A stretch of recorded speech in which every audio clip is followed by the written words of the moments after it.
no están llegando a una autoridad que sea imparcial, sino está llegando a una autoridad sobre la cual ya pesa una gran sospecha.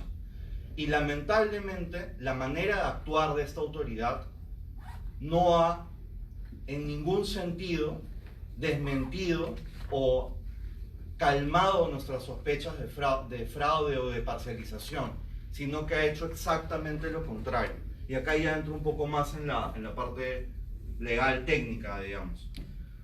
Ha habido una cantidad de impugnaciones y observaciones muy alta en esta elección. De parte de ambos partidos hay un total de alrededor de 1000 impugnaciones. Hay cerca de 1000 observaciones de actas. Son muchos los votos que están en disputa en una elección que es tan cerrada como las personas que entran en un estadio. Esa es la cantidad de personas que está decidiendo la votación en nuestro país. Entonces, en una elección tan cerrada y donde hay tantas dudas, tantas impugnaciones, luego viene el Jurado Nacional de Elecciones y dice que porque hay una directiva que ni siquiera una ley, ni siquiera un reglamento, un reglamento, ni siquiera una ley o ni siquiera la Constitución, dicen que hay un plazo de 3 días para interponer impugnaciones, entonces que no va a verificar si ha habido o no ha habido fraude. Pero luego el mismo jurado saca otra resolución diciendo que se va a extender el plazo. Al mismo día, por no sé qué motivos, qué fuerza los llevó a desdecirse y sacar otra resolución, una tercera resolución, diciendo que ya no se iba a prorrogar el plazo. Entonces ahí ha habido toda una discusión legal sobre si esa resolución extendiendo el plazo tuvo efectos o no tuvo efectos. El propio Jurado Nacional de Elecciones, adelantando opinión, mostrando nuevamente su parcialización, dijo públicamente, desmintiendo a la abogada Lourdes Flores, dijo que en realidad esa norma nunca había sido publicada, que nunca había sido formalizada y que por lo tanto el plazo nunca se había extendido, lo cual es completamente falso. Y de hecho, si uno revisa la ley del procedimiento administrativo peruana, dice claramente que un acto administrativo como esta resolución, surte efectos a pesar de no haber sido publicada cuando beneficia al ciudadano. Y eso lo dice la ley, no es una opinión mía. La ley dice que cuando el acto administrativo beneficia al ciudadano, no requiere ser publicado para surtir efectos. Entonces, tenemos un Jurado Nacional de Elecciones que en ese caso está yendo contra la ley abiertamente, además vulnerando el derecho de una de las partes a impugnar. Pero viene un siguiente punto, ¿no? Que es una vez que las impugnaciones, algunas son recibidas, otras no, alegando esta supuesta afectación del plazo, algunas son recibidas, y lo que dice luego el Jurado Nacional de Elecciones es algo inaudito. Dice que no va a conocer la información sobre los votantes para resolver los casos donde se están impugnando los votos. ¿Qué dice el Jurado Nacional de Elecciones como justificación? Dice que la información de los votantes es privada. Y tiene razón, claro, la información de los votantes no aparece el sentido de los votos, no, pero la información, su DNI, su nombre, sobre todo su huella digital, que claramente puede ser tachada, borrada, pero la información sobre su nombre, su DNI, el número de personas, claro, toda esa es información privada. Sin embargo, se olvida el Jurado Nacional de Elecciones que existe la Ley de Protección de Datos Personales en Perú y que la Ley de Protección de Datos Personales dice claramente, muy claramente, que cuando una autoridad va a usar información privada para el ejercicio de sus funciones, no requiere la autorización del titular de la información, lo cual es solamente obvio, ¿no? ¿Desde cuándo una autoridad tiene que pedirle permiso a cada una de las personas involucradas para poder ejercer sus funciones en base a información? Por Dios.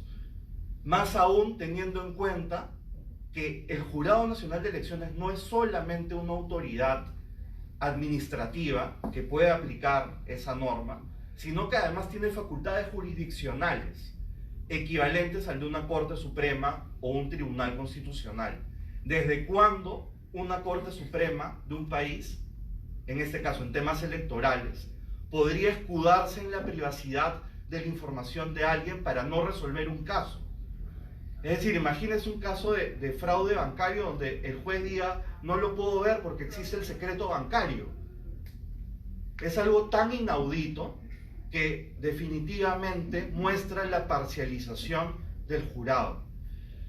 Y podríamos ir uno a uno, no solamente el presidente del Jurado Nacional de Elecciones, sino también los otros miembros. Existen graves sospechas sobre ellos, y lo que es más llamativo aún es que la sospecha sobre parcialización no viene solamente del lado, digamos, pro Fujimori, sino también del otro lado. De hecho, son los propios partidarios de Castillo, y es la prensa más ligada a la izquierda en el Perú, los que han alegado que 3 de los miembros del Jurado Nacional de Elecciones han sido sobornados en esta elección. ¿Para qué? Para extender el plazo para que se resuelvan las nulidades. Eso no lo ha dicho nadie en la derecha ni prensa, digamos, que sea cercana a nuestra posición. Lo han dicho exactamente la prensa que está en nuestra contra, o en contra de la transparencia de las elecciones, para decirlo de manera más clara. Ellos son los que han dicho, periodistas como Marcos Cifuentes o Julián, le han dado mucha credibilidad a la información según la cual 3 magistrados actuales han sido sobornados para prorrogar el plazo de las impugnaciones. Entonces, ¿cómo así en una elección donde tienes a un presidente con ese pasado y a 3 magistrados que habrían sido sobornados según información difundida por la propia izquierda, cómo esas pueden ser unas elecciones limpias, intachables, inmaculadas, y que nadie jamás debería hacer una auditoría sobre ellas?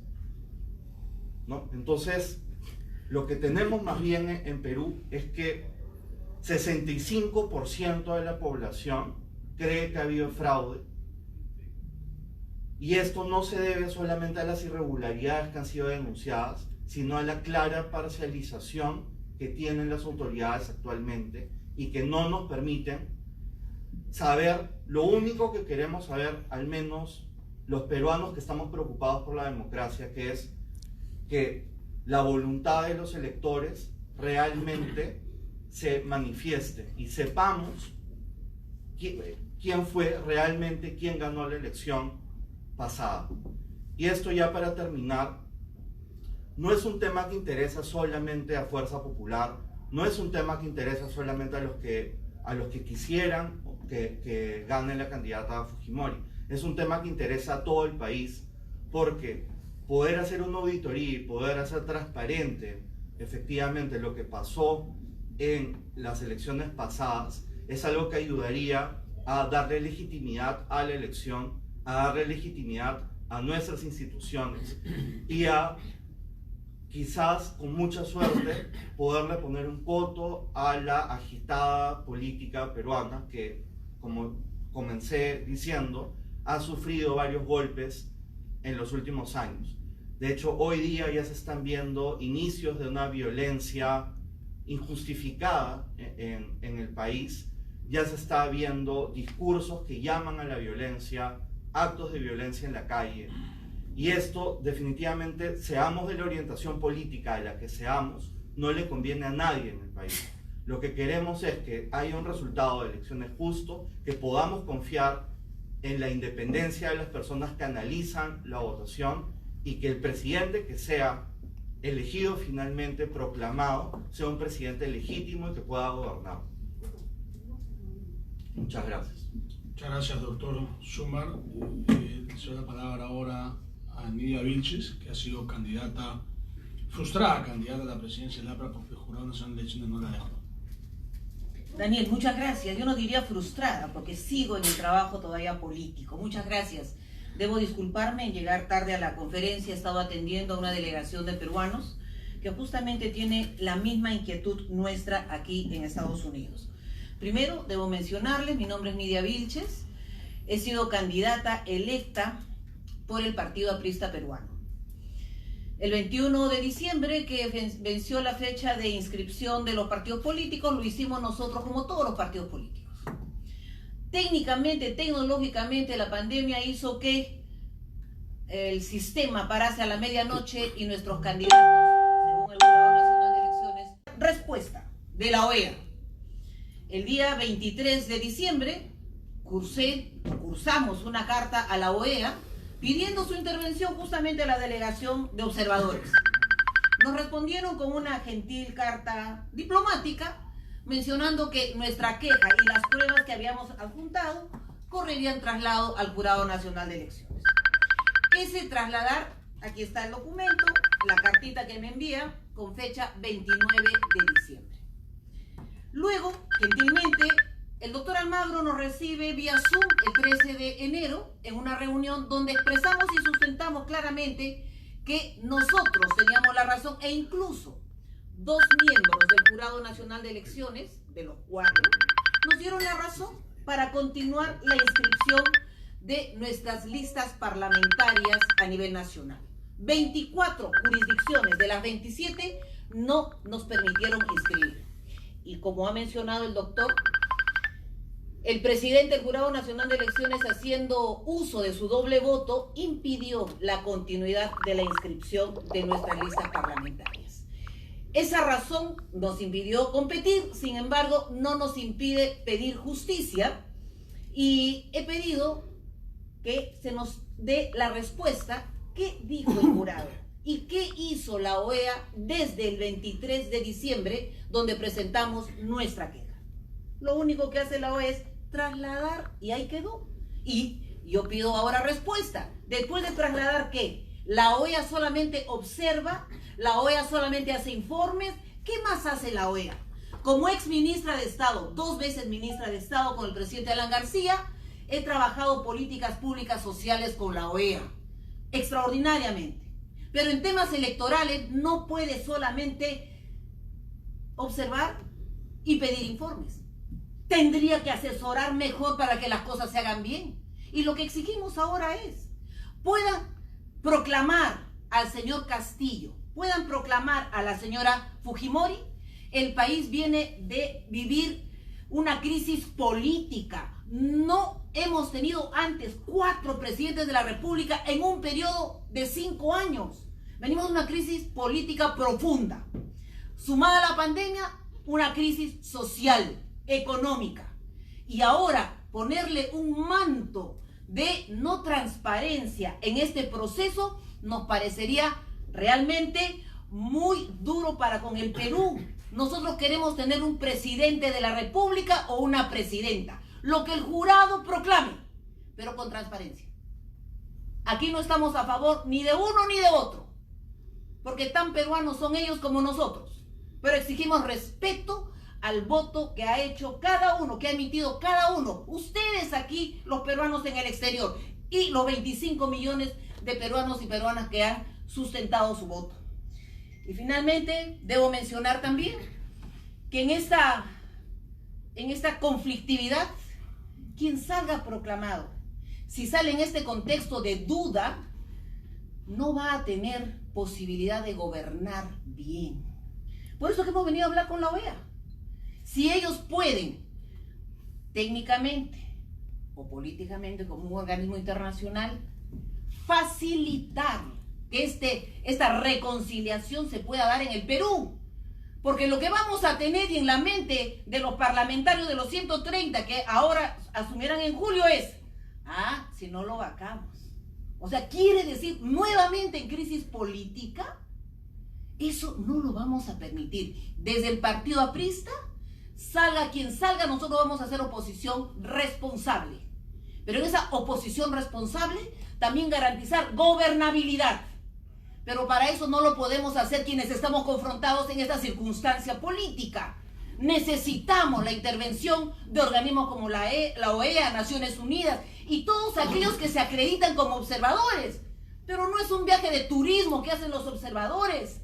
A nosotros nos ha llamado la atención que un miembro de la delegación de la OEA haya recibido un ágape de un miembro del Jurado Nacional de Elecciones por ser su cumpleaños allá. ¿Eso no le da ninguna neutralidad? El APRA tiene desde el año 1931 distintos procesos electorales. Y en lo que a mí corresponde, 16 procesos electorales. Y nunca el sistema electoral, como la OMPE o RENIEC, ha negado documentos para poder verificar la veracidad de las actas. Nunca. Y estuvo Personera representando al APRA en su momento. Nunca como ahora. ¿Por qué esconden? No lo sabemos. Pero eso es una información clara que reclamamos libremente. Y ratifico y agradeciendo a quienes hoy estamos pidiendo transparencia, facilitar esta reconciliación y que el Perú recupere su democracia y su vida política. Muchas gracias, Daniel. Muchas gracias, Lidia. Finalmente, para cerrar, el congresista electo Hernando Guerra García, de Fuerza Popular. Gracias, Daniel. Yo primero quiero agradecer la participación de miembros de otros partidos que creo que muestran la objetividad de este análisis. Yo, como miembro de Fuerza Popular, podría para muchos ser parcializado, tener una visión poco objetiva. Pero están acá un congresista electo de un partido que no es nuestro. Está Daniel Córdoba, que participó antes también con otra organización, él está acá a título personal. Y está también Nidia, que fue candidata inscrita de manera correcta por el Partido Aprista Peruano, organización con la que Fuerza Popular en varias veces hemos tenido discrepancias políticas. Y creo que esto demuestra un poco este juicio. Además, la participación del doctor Sumar, que la hace a título personal. Yo quiero partir de lo último que dijo Nidia. La historia del Perú no registra ningún proceso tan turbio, tan enredado y con tanta duda en la población. Las mismas encuestas señalan que un gran porcentaje mayoritario duda de las elecciones, de la limpieza o de la imparcialidad de las elecciones en nuestro país. Quizás históricamente nos podríamos remontar a las elecciones del año 32, en la que se dice que históricamente se le arrebató el triunfo al APRA.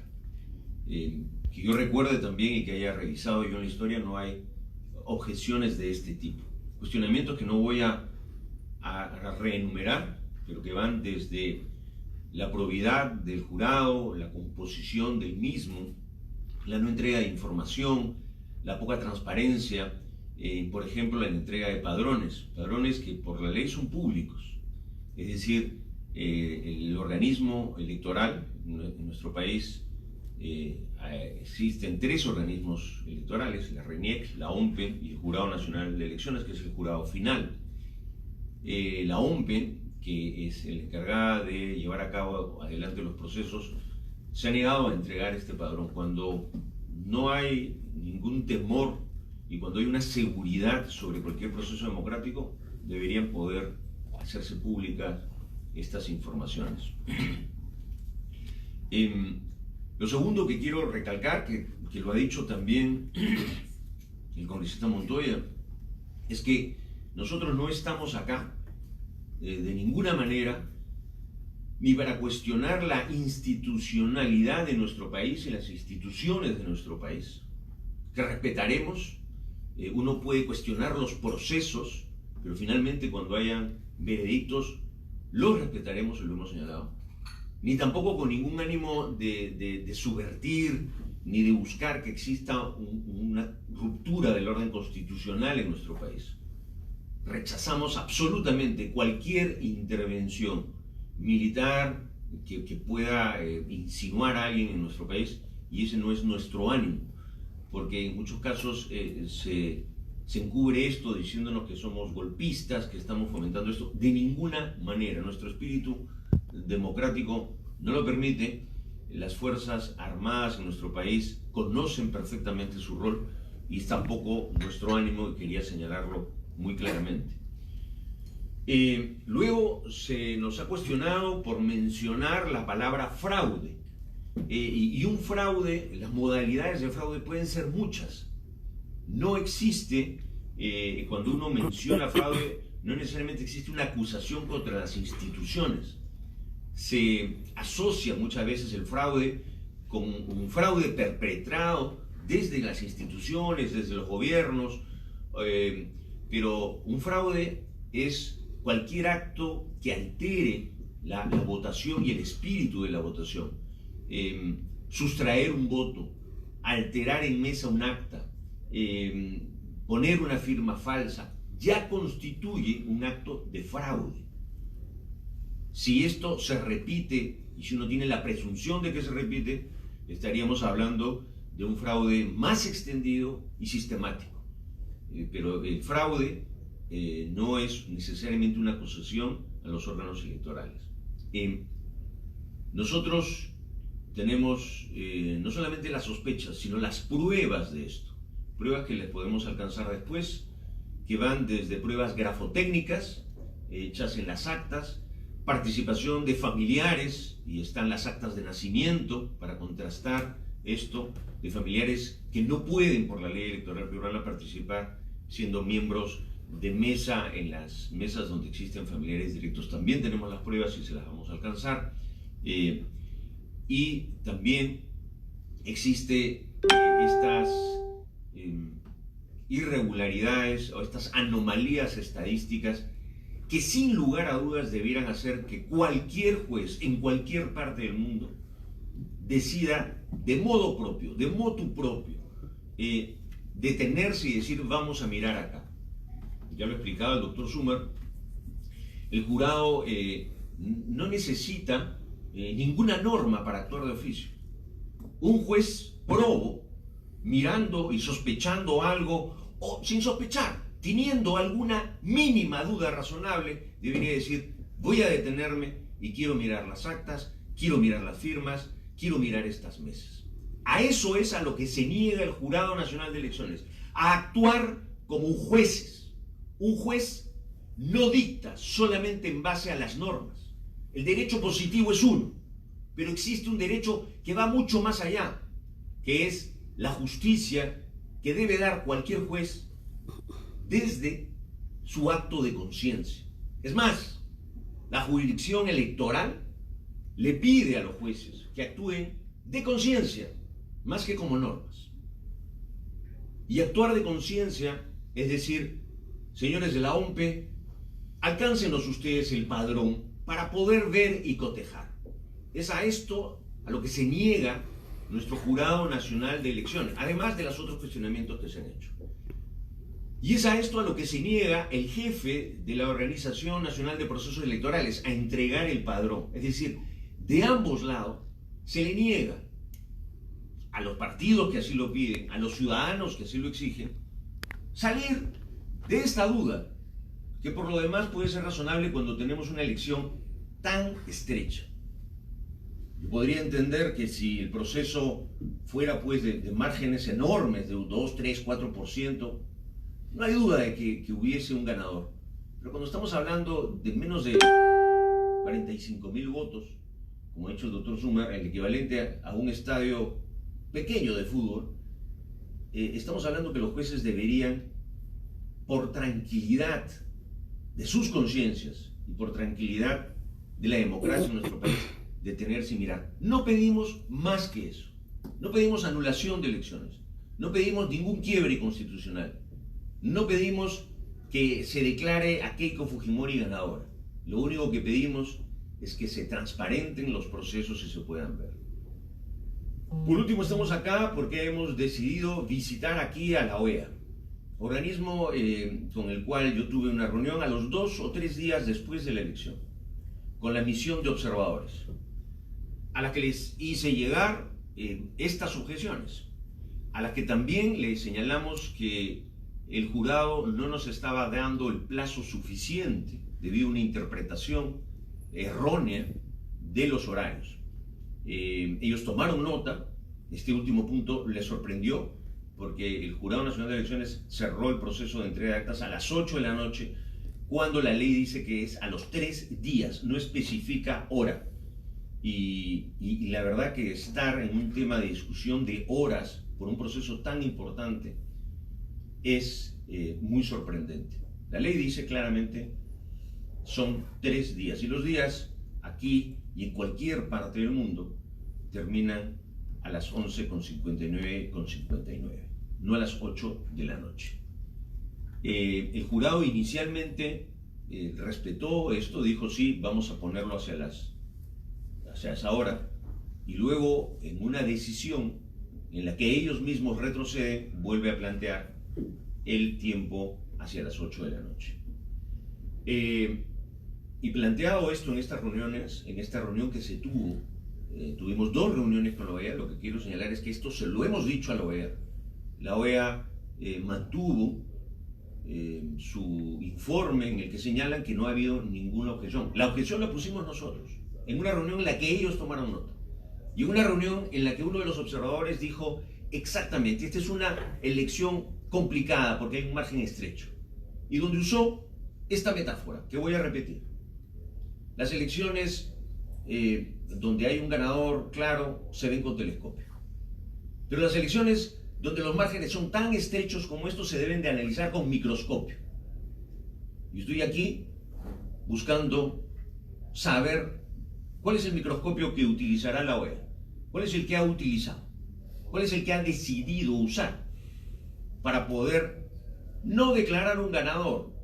Nosotros no estamos acá, repito por última vez, para que se declare ganadora Keiko Fujimori, menos las organizaciones que me acompañan, sino para que, por tranquilidad de todos los peruanos, sepamos que este es un proceso transparente, en el que seremos absolutamente respetuosos. Si el señor Pedro Castillo es elegido presidente del Perú por un voto, lo respetaremos, lo saludaremos y reconoceremos su investidura. Pero para que ello suceda, se debe cumplir con el proceso. Lo que estamos haciendo no es ni patear el tablero, ni una pataleta, es el proceso. En nuestro país existen procesos. Lamentablemente nuestra legislación desecha el voto, que eso es algo que debe de entenderse. Y los votos no están para poderse recontear, mirar. Nuestro modelo, que en algún momento deberíamos revisar, contempla que solamente se recogen las actas y no los votos, porque si tuviésemos los votos quizás otra sería la figura. Nuestro modelo también ha comprobado varios niveles en que el organismo de procesos electorales OMPE no tiene los debidos cortafuegos informáticos. Nosotros hemos sido capaces de detectar hermanos, hemos sido capaces de detectar firmas falsas, hemos sido capaces de detectar actas llenadas con una sola mano, hemos sido capaces de detectar incongruencias. Todos estos cortafuegos, todos estos alertas informáticas debieron de saltar rápidamente en cualquier sistema. En un mínimo sistema de un banco chico saltarían estos como anomalías. No tenemos ninguna alerta en los sistemas. Con esto quiero terminar y quiero subrayar nuestro respeto a la institucionalidad de nuestro país, nuestro respeto a la democracia y nuestro respeto a los resultados que esperemos se den luego de analizarse esto. Si esto toma un tiempo, pues que tome un tiempo. Esto se ha dado en muchos países del mundo. Aquí, en Europa, en Sudamérica, porque hay que tomarse el tiempo. No decir, proclamamos tal ganador porque salieron los resultados a boca de urna o en una encuesta o en un conteo hecho por la OMPE. Se tiene que proclamar a un presidente con todas las seguridades que la democracia necesita. Gracias. Muchas gracias. No sé si hay preguntas de un medio de comunicación que esté presente o si es suficiente con nuestra de un medio de comunicación. Por favor, es una conferencia de prensa. Muy bien. Bueno, yo les voy a preguntar igual. Tuve la oportunidad como investigadora de hablar con ustedes afuera y adentro. Y usted, Francesca Emanuele, y soy investigadora de American University. De acuerdo, la única información que ustedes me han dado del fraude que ustedes están presentando aquí es que ustedes son anticomunistas. Esa es la única información que nos han dado. ¿Por qué creen que no hay medios? ¿Por qué creen que no hay prensa? Porque ustedes están aquí como golpistas.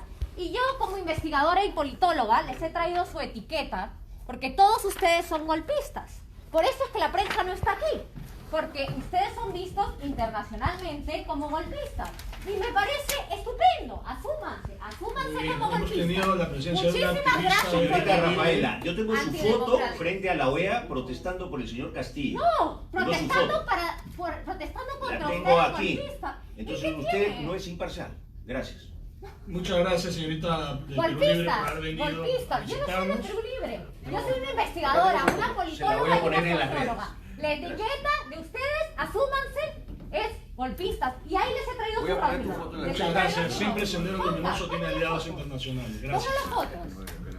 Qué vergüenza, de verdad, qué vergüenza. Da un ridículo. Señorita, Da el ridículo. señorita, por favor. No insulte. Que no he insultado. He dicho golpistas que son lo que Yo son. les pido el muy respeto, clara, es una que conferencia de prensa. lo que no queremos es un golpe. Ha sido Estamos en muy un país claro lo que que creo han que dicho. demuestra la democracia. Y usted ha Estamos venido No en han traído ningún de la argumento. prensa. No han traído Agredir. ningún argumento. Usted Si hubieran ha traído venido a argumentos, yo como agredir. investigadora les digo, Bueno, sí, nos vamos. encantaría, Y no nos está encantaría aplicando. responder a nosotros. ¿Dónde no está vamos a su trabajar portafolio con con esta ley. argumentos? No, preguntar? señor. Nada, señorita Rafael. No. preguntar? Si usted ha venido de frente a agredir, ellos no han venido con esa No, intención. nosotros Sí. hemos Usted ha querido. venido ¿No cree que con es una su- falta de respeto entregar estos papeles? No, porque lo Bueno, son. Ustedes son señorita, están en la golpistas. misma Lo que foto usted ha hecho sí es un Estoy golpe. acá. Siéntate que la señorita quiere hacer preguntas, ya se fue la Oye, señorita Nano, que... ¿no me quieres enseñar una foto? Acá. No, La única foto no que con usted, aparezco la yo con tu señorita papá, quiere que hacer es un No, preguntas. perdón, contigo no, Carlos, ok. Confundido. No, por favor, si ya la señorita se desfogó, ahora podemos contestar. Yo tengo una foto ayer de una protesta. ¿Podemos hacer una pregunta? Que eso- Ahora sí, por favor. Gracias. Disculpen los improntos. Dijo que había venido a reunirse con la OEA. ¿Los ha recibido el secretario general Almagro? ¿Se ha reunido con Almagro? No, no nos ha recibido el señor Almagro.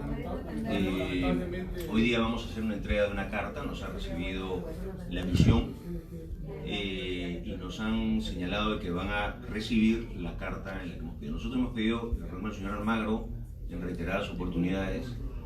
Queríamos tener aquí el apoyo de la embajada peruana.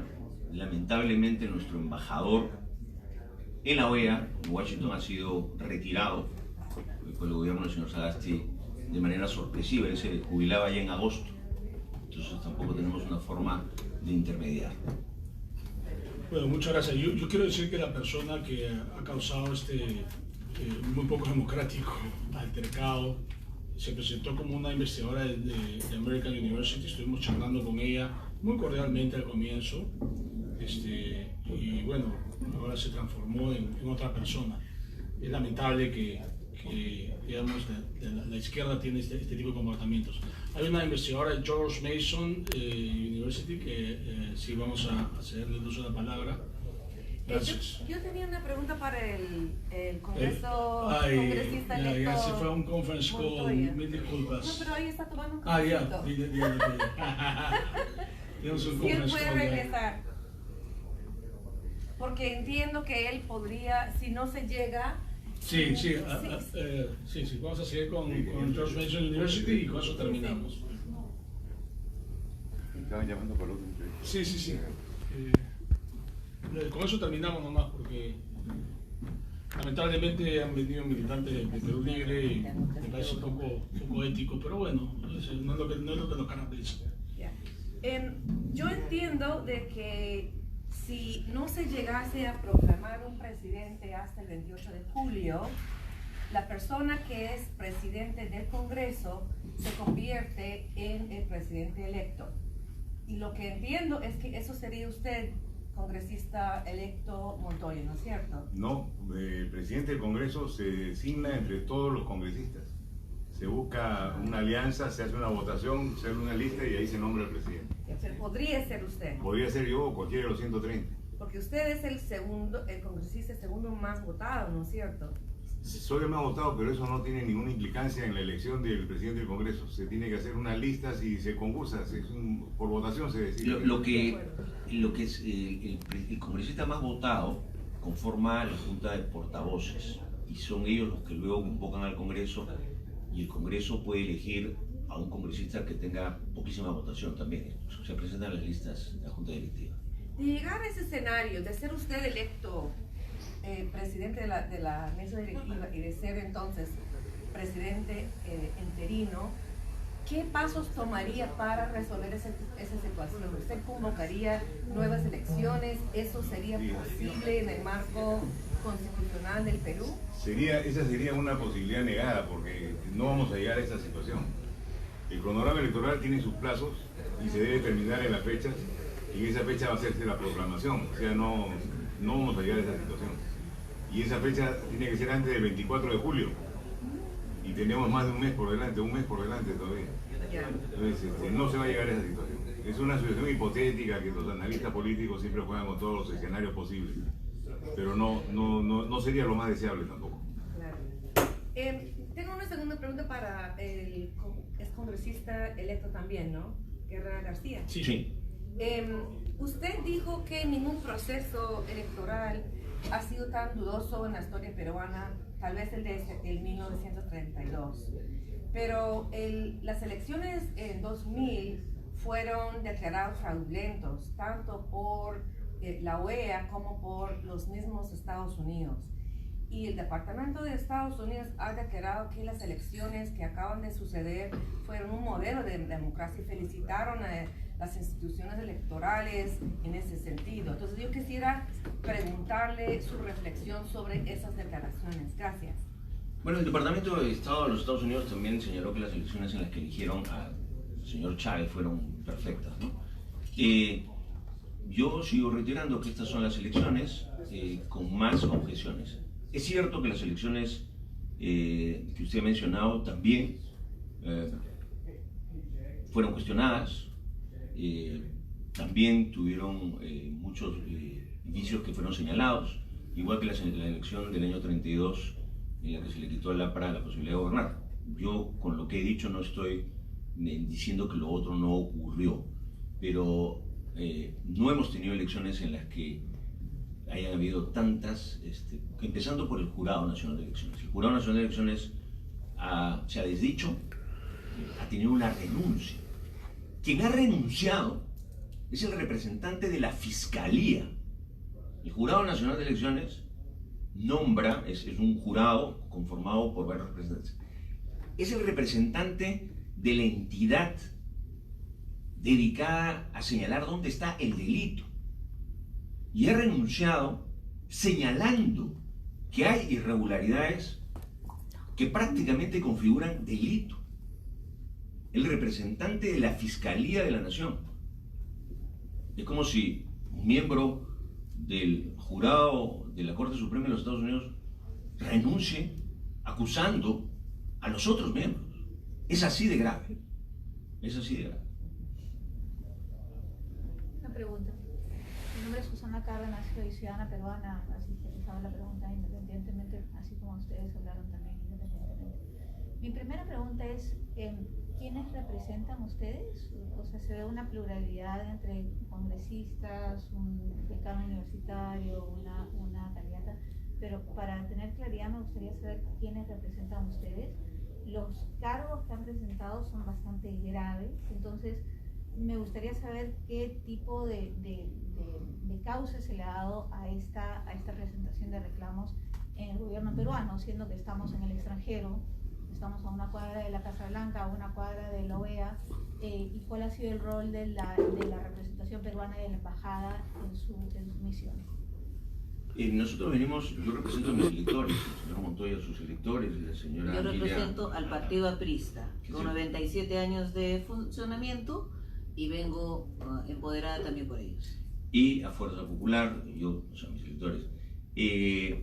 Nos hubiese encantado poder coordinar con nuestro embajador acá, que repito, ha sido relevado del CAR súbitamente cuando él se iba a jubilar ahora en agosto, representante de Washington y ante la OEA.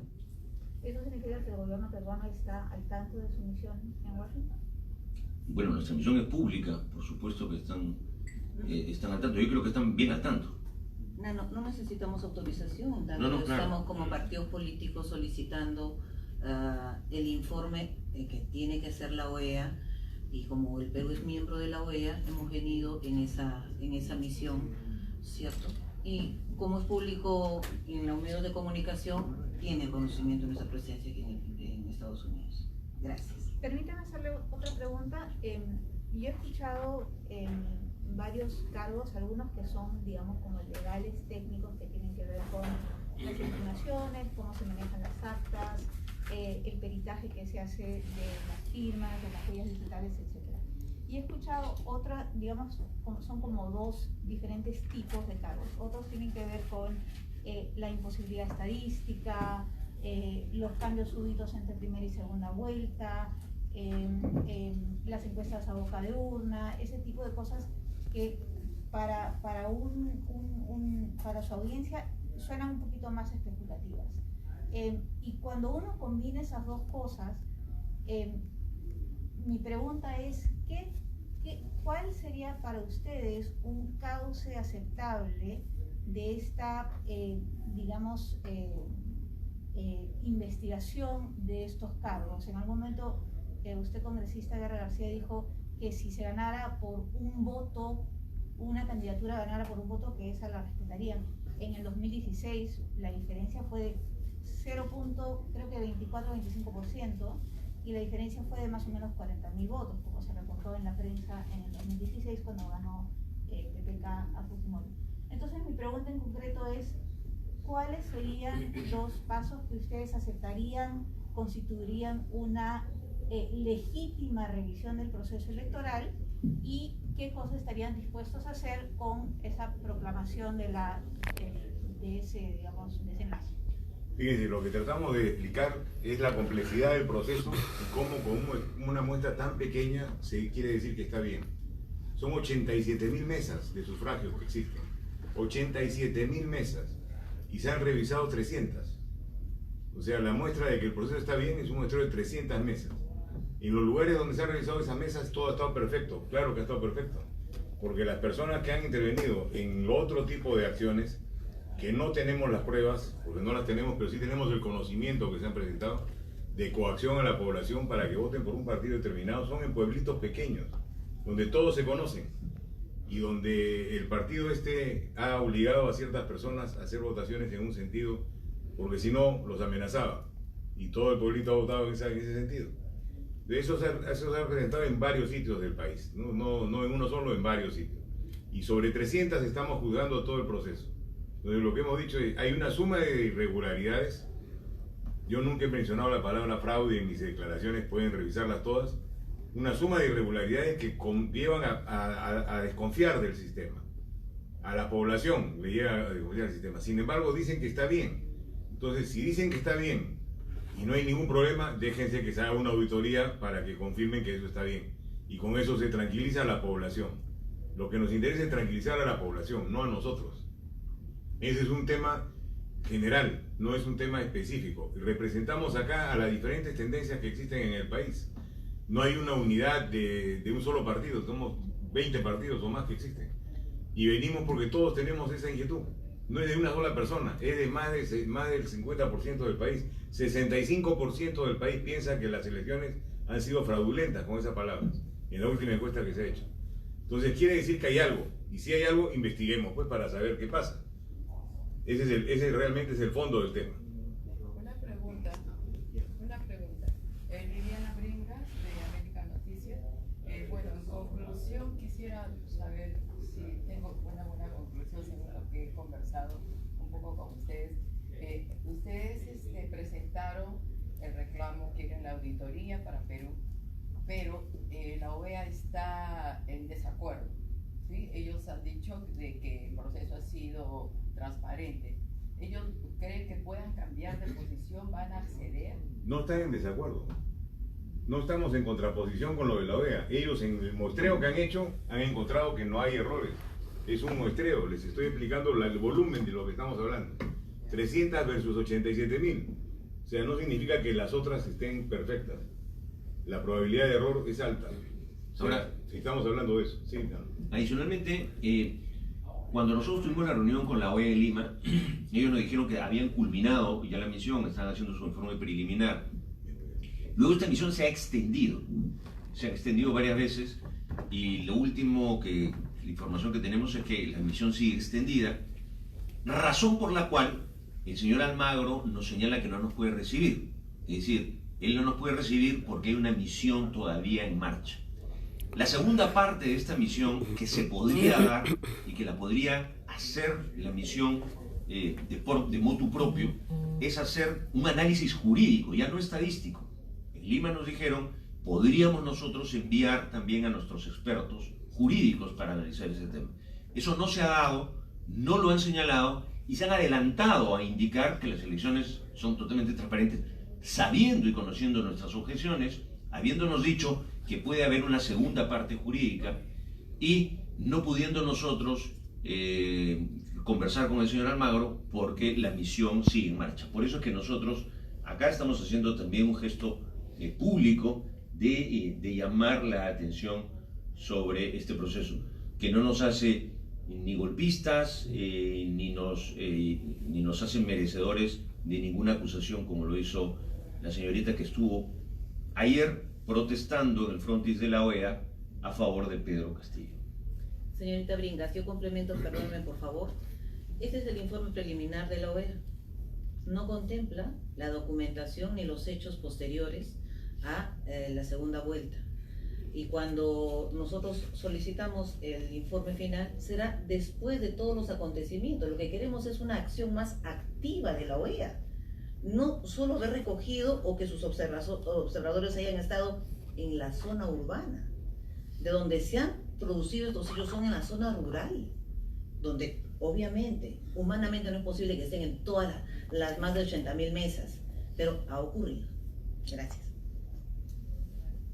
Un par de preguntas, por favor, sobre todo para el señor Guerra García. El señor Córdoba dijo que había, digamos, dudas estadísticas porque en algunas mesas, en pueblos donde había poca población, antes había habido votos a favor de Keiko y después habían desaparecido esos votos, habían migrado, digamos, y también los votos viciados. ¿Ustedes han ido a esas poblaciones a encontrar a los votantes de Keiko Fujimori que han aparecido a decir, yo voté y aquí no está mi voto? Nos encantaría poder tener un elemento de contraste para esto. Un primer tema es tener el padrón, que nos es negado. Entonces, no podemos tener la forma de saber en qué mesas quién votó. No está su huella digital y está su firma. No podemos ver su voto, porque el voto se desecha. El sistema peruano es el acta mata al voto. Y nos guiamos por las actas. Pero lo que sí hemos hecho es observar las actas, y en esas actas es que hemos encontrado estas anomalías estadísticas, y eso es lo que nos llama la atención. Yo quería adicionar a la pregunta que se hizo antes. Nosotros seremos respetuosos de lo que las instituciones digan. Sin embargo, lo señalé en mi exposición, un juez tiene que actuar de conciencia. Y de conciencia, si tiene una mínima duda, debería pedir. El Jurado Nacional de Elecciones está declarando nulidades y diciendo, esto lo podrá ver, se lo remitiremos pues a la Fiscalía para ver si es falsa o no. Remítase usted. ¿Cómo un juez, ante una duda razonable, un juez supremo pueda decir eso con un proceso de tanta seriedad como elegir al presidente? Es decir, detengámonos acá, vamos a revisar esto, tráigame los padrones. Y si se demuestra que estuvimos equivocados o que el margen, aún reduciéndose eso, es poquísimo, se reconocerá. Es simple, y lo que estamos haciendo está dentro de los procesos que nos permite la ley, no estamos pidiendo nada que nos esté fuera de la ley.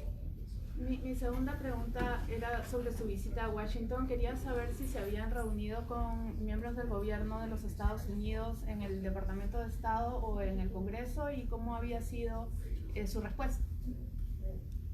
Estamos teniendo reuniones con miembros del Congreso, no estoy autorizado para mencionar sus nombres ahorita, pero luego lo informaremos. Y del Departamento de Estado, particularmente, yo no la he tenido. Hay una agenda que seguramente nuestro vocero Daniel podrá hacer en su momento, pero exactamente esos lazos estamos haciendo. ¿Y hasta cuándo dura su misión? Hasta mañana. Pero si hay que regresaremos. Sí. Carlos, perdóname, me ibas a hacer una pregunta. Discúlpame nuevamente la... Carlos Inagochea, George Washington University. Sí. Temo que la mayor parte de los ponentes se hayan ido. Yo creo que la petición de tantas revisiones puntuales es imposible de llevar a cabo con el nivel de detalle que ustedes piden. Lo único que eso lograría es correr el calendario de sucesión y eventualmente llegar a una situación en que el Congreso decida quién es el presidente provisional hasta que llegue la decisión. Eso por un lado. Segundo, hago una calificación personal que a mí me parece muy interesante, es la del renunciante o abstinente miembro del Jurado Nacional de Elecciones, al que se ha comparado con algún juez de la Corte Suprema de los Estados Unidos, que son personas que tienen distintas posiciones filosóficas y políticas, pero que en general tienen una trayectoria honorable. Este señor está complicado en el caso de los cuellos blancos del puerto, y no es un magistrado pro ni de lejos. Y no solo eso, al día siguiente de su abstención, porque no podía renunciar, fue y se reunió con la cúpula fujimorista de Fuerza Popular. Este señor carece de cualquier grado de probidad y ya ha sido reemplazado, entiendo. Entonces el jurado puede proceder. Ahora, creer que una muestra no responde por 87.000 actas y qué sé yo, es razonable, yo conozco estadística. Lo que no quiere decir que la muestra no sea válida si ha sido técnicamente bien tomada. El problema aquí es otro. El problema es que no se puede revisar toda la elección. No tiene sentido. Ahora, hay muchísimos casos en donde las objeciones se centran en que los tres firmantes de una mesa tienen el mismo apellido, sin prestar atención que en la población local el 75% de las personas tienen el mismo apellido. Catacora, Yucra, Cutipa en el altiplano, Bardales, El Águila, Vilches, Yucra. Sí. Entonces, estas no son objeciones serias. A inferir que se trata de parientes y objetar el acta no es serio. Ahora, se ha empleado, sin embargo, una enorme infraestructura con los estudios de abogados de Lima, que no quieren que las cosas cambien. No estoy hablando en nombre de Castillo. No voté por él. Voté en blanco. En cualquier caso, creo que si es el jefe de Estado que hemos elegido, debe ser proclamado. Ahora bien, se habla de que somos de distintos partidos políticos. Esto es menos del 50% de los votantes, de cualquier modo, toda esta suma, porque el otro 50% no está representado aquí. Tenía que objetar al almirante Montoya cuando habla de resentidos. Esto de los resentimientos es una característica emotiva y psicológica sobre la que un marino conoce muy poco. Este problema de los resentidos se emplea en la política de élites de derecha en el Perú desde Velasco. Velasco era resentido, entonces se expropió, odiaba esto y lo otro. Cualquiera que propone cambios razonables para no tener al 80% de la fuerza de trabajo del país en condición informal, cuando históricamente ha sido 45%, ¿no es cierto? Por ejemplo, al mismo tiempo que se proclama las bondades del sistema neoliberal, esto produce una reacción no de resentimiento, de rabia. Y el voto por Castillo lo expresa, y lo expresa de una manera difusa, porque toda esta reiteración, Carlos, una y otra vez... ¿Es una pregunta lo tuyo o es una...? Esta reiteración, una y otra vez, que son comunistas, estos y comunistas los otros, cuando en el Perú comunistas hay agrupaciones perfectamente fragmentarias, cuando Sendero Luminoso ha sido derrotado, cuando el MRT ha desaparecido. Todas estas cosas se actualizan. Todo esto se ha convertido en una ofensiva de medios de comunicación, que ha acelerado la polarización. Entonces no nos sorprendamos que alguien que votó por Fuerza Popular en la primera elección luego votó por Castillo. Como no debiera sorprender que en los Estados Unidos un sector de los que votaron por Obama después votaron por el lamentable Donald Trump. Estas son características de procesos electorales en donde se hace publicidad intensiva y se agita odios. Señor Lindacochea, usted, si me permite, aprecio mucho sus comentarios. En nosotros no está, primero, desconocer resultados. Segundo, sabemos que solo el 10% de la población peruana hace algún tipo de partidismo, militante en algún partido político. El 90% está solucionando sus problemas hoy. Y concuerdo con usted, no son resentimientos, son ausencias del Estado para solucionar problemas de la población. Por eso es que nosotros pedimos, necesitamos reconciliación. Y nosotros vamos a respetar el resultado que sea, uno u otro, pero el jurado tiene que hacerlo. No creo que le lleve más del 28 de julio el revisar lo que falta. Solo que ponerse la OMPE en un papel de no puedo entregar los padrones donde hemos firmado y hemos puesto nuestra huellita digital, eso no es válido. En otros procesos electorales, cuando había una objeción sobre el número de votos, se ha contrastado con lo que han votado. Y simplemente decían, ¿cuántos votaron? 120. Allá, 120 deben sumar acá. Listo, no coincide, se anula. Pero es lo que no, en este momento, no permite la OMPE. Bien raro, es el único proceso electoral. Los padrones contienen información personal. Facultarían a cualquier entidad partidaria o privada que los obtiene a tomar contacto con millones de personas para efectos de publicidad y de movilización política. Esto no se puede hacer. DNI, firma y huella digital, que está en cualquier otro padrón. No tiene. ¿No? Y el listado que usted menciona lo podemos obtener incluso del listado que se publica delante de los centros educativos. No está ir a con las personas que votan. Pero además la ley dice que es público, o sea, el padrón es público, eso lo dice la ley. Así es. Entonces, pero fuera de discusiones... Público es una expresión Carlos, podemos discutirlo, podemos conversar. Público es un parlamentario y sin embargo no es para todos los usos, espero. ¿Cierto? Entonces, público es una cosa muy ambigua, no se puede decir. Estoy público, por tanto... No, la ley es bien clara. Creo que te falta un poco de conocimiento legal. Asombroso. Bueno, yo respeto su opinión y mi posición es que nos falta hacer mucho, pero necesitamos integrar. No, y esta integración solamente nos permitirá llegar a un estado eficiente. Ustedes han presentado una postura que hace excepción del llamamiento al golpe de Estado, de lo que fuere, pero son parte de esas fuerzas concurrentes. ¿Qué pasa con ese conjunto de oficiales retirados que han llamado al golpe de Estado? Yo he leído pues la declaración. No han llamado golpe de Estado. Que han llamado al alto mando de las Fuerzas Armadas a desobedecer a determinado candidato si es proclamado jefe de Estado. Señor Lindacochea, ellos responderán por ellos. Nosotros respondemos por nosotros. Ese es el problema. No es el problema, porque sustentamos... Porque usted representa el 3% de los votantes. Podemos representar a nadie seguramente. Pero hemos sido 2 veces gobierno. Entonces, permítanos entonces. Claro. Entonces, señor Lindacochea, si nosotros tenemos posiciones, nosotros venimos aquí amablemente a poder conversar.